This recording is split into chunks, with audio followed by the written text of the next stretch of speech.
ये हमारा part 2 of lecture number 2। ठीक है, इसके अंदर हम अपने डेटा टाइप्स को, अपने वेरिएबल एंड डेटा टाइप्स के जो लेक्चर है उसको कंपाइलर के व्यू से हम पढ़ेंगे। जो मैंने उधर पढ़ाया था कि उनकी डेटा टाइप्स के साइज़ मैंने उधर आपको रीड करवाए थे, तो वो मैं आपको यहाँ पे आउटपुट करवा के भी दिखाता हूँ कि मीन के एक फंक्शन में यूज़ करूँगा साइज ऑफ, जो कि C++ का बिल्ट इन फंक्शन है, उसको मैं यूज़ करके उन डेटा टाइप्स के साइज़ को एक्सट्रैक्ट कर सकता हूँ। मीन के उनके उनके साइज़ को मैं अपनी कंसोल स्क्रीन पे शो करवा सकता हूँ। ये मैंने कोड लिखा हुआ है जिसमें सी आउट, इसके बाद मैसेज लिखा हुआ है, size of int, output operator और use of built in function मैंने किया है साइज ऑफ, और उसके अंदर मैंने यूज़ किया है उस डेटा टाइप का नाम। ये मैंने इंट, चार, फ्लोट और डबल के लिए स्टेटमेंट लिखी हुई। मैं इनको रन करके आपको दिखाता हूँ।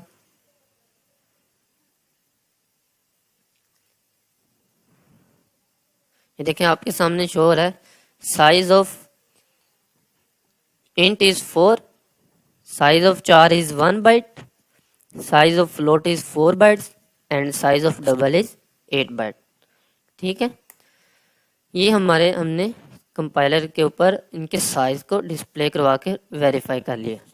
अब हम देखते हैं कि वेरिएबल डिक्लेरेशन क्या होती है और वेरिएबल इनिशियलाइजेशन क्या होती है। फर्स्ट ऑफ ऑल हम देखेंगे वेरिएबल डिक्लेरेशन। ठीक है, इसका सिंटैक्स क्या है? सिंटैक्स इसका ये है कि हम फर्स्ट ऑफ ऑल लिखते हैं टाइप और टाइप, उसके बाद हम लिखते हैं नेम एंड सेमीकोलन। ठीक है, फॉर एग्जांपल मैंने एक वेरिएबल डिक्लेयर करवाना है जो कि है इंटीजर टाइप का और उसका नेम होगा एक्स। ठीक है, वो हम कैसे डिक्लेयर कराएंगे? फर्स्ट ऑफ ऑल मैं लिखूंगा उसकी टाइप क्या है वेरिएबल की। फॉर एग्जांपल मेरे पास इंट है, मैंने उसकी टाइप डिक्लेयर करवा दी और उसके बाद मैंने लिख दिया वेरिएबल का नेम एक्स। ठीक है, फाइनली ये हमारी एक पूरी स्टेटमेंट हुई वेरिएबल डिक्लेरेशन की। ठीक है, हमने ये एक वेरिएबल डिक्लेयर करवा दी है। सिमिलरली आप फ्लोट के लिए भी कर सकते हैं, टाइप लिखी फ्लोट वाई और ये हमारी एक वेरिएबल डिक्लेयर हो गया। सिमिलरली आप डबल के लिए कर सकते हैं, डबल जी। ठीक है, ये था कि हमने इनको डिक्लेयर करवाया। अब इसके बाद हमारे आता है कि हमने वेरिएबल को इनिशियलाइज भी करवाना है, इनिशियलाइज। ठीक है, मीन कि हमने उस वेरिएबल की कुछ ना कुछ वैल्यूज डिफाइन करनी है। फॉर एग्जांपल हमने वेरिएबल इनिशियलाइज डिक्लेयर कराया था एक्स, तो अब हम इसकी वैल्यू को भी इनिशियलाइज करते हैं। तो मैं क्या करूँगा, इक्वल टू का साइन डालूंगा और यहाँ पे मैं उसकी वैल्यू लिख दूंगा, फॉर एग्जांपल 1 2 3 4 2 3 4। ठीक है, इसी तरह मैं फ्लोट वाई इसकी वैल्यू लिख दूंगा 12.12 सेमीकोलन।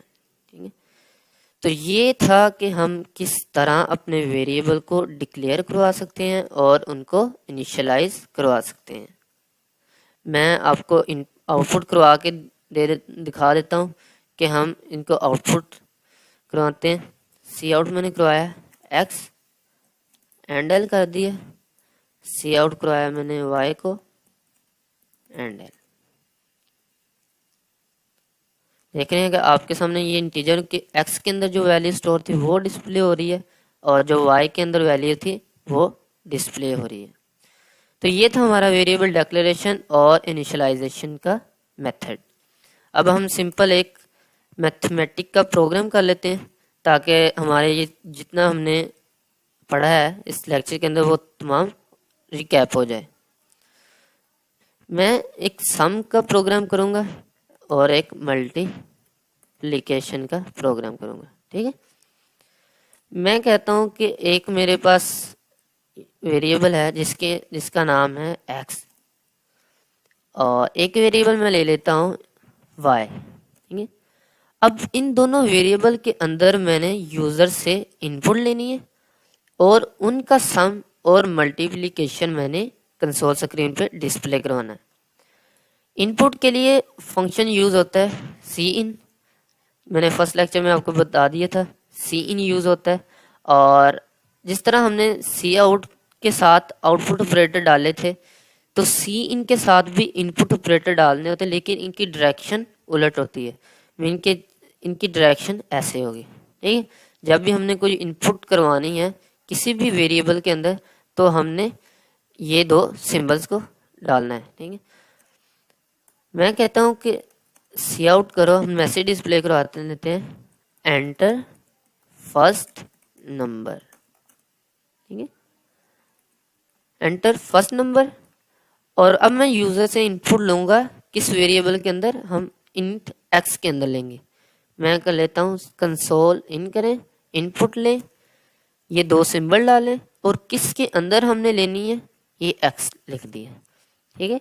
सिमिलरली हम सी आउट एंटर सेकंड नंबर, ठीक है, और हम इसके अंदर भी इनपुट ले लेते हैं यूज़र से, तो सीन वाई। अब हमने इस सम को कैलकुलेट करना है, इन दोनों वेरिएबल के सम को कैलकुलेट करना है, तो उसके लिए हम वेरिएबल एक डिक्लेयर करवा लेते हैं इंट सम, ठीक है। अब इसके अंदर हम इन दोनों वेरिएबल एक्स और वाई का सम स्टोर करवाएंगे। तो हम क्या करेंगे, सम लिखेंगे, इक्वल टू का साइन डालेंगे और इसके बाद हम एक्स प्लस वाई कर देंगे, मीन कि इन दोनों का सम किसके अंदर स्टोर हो जाए, इस वेरिएबल के अंदर। अब हम इसको डिस्प्ले करवा लेते हैं, cout the sum is sum and L, ठीक है। सिमिलरली हम एक मल्टीप्लिकेशन के लिए भी एक वेरिएबल ले लेते हैं, इंट मल, और इसके अंदर हम इन दोनों का प्रोडक्ट को सेव करवा लेते हैं, एक्स क्रॉस वाई, ठीक है। सी आउट द प्रोडक्ट इज मल एंड एल, फाइन। अब हम इसको रन करके देखते हैं, एंटर फर्स्ट नंबर, वो फर्स्ट नंबर मांग रहा है, मैंने एंटर किया 4, एंटर सेकंड नंबर, वो सेकंड नंबर मांग रहा है, मैंने किया 6, तो the sum is 10 and the product is 24, fine. तो ये था हमारा आज का फर्स्ट लेक्चर, जिसके अंदर हमने वेरिएबल्स डिक्लेरेशन, इनिशियलाइजेशन और डेटा टाइप्स को रीड किया। होप्स हो कि आपको इस लेक्चर की समझ आई होगी। आपको जो क्वेरी भी हो, जो मसला भी हो, आप ईमेल कर सकते हैं, कमेंट्स में बता सकते हैं, मैं आपको इंशाल्लाह रिस्पॉन्स करूँगा और आपके प्रॉब्लम्स को दूर करूँगा। आप चैनल को सब्सक्राइब ज़रूर कीजिएगा और इंशाल्लाह नेक्स्ट लेक्चर में मिलते हैं। ओके, अल्लाह हाफिज़।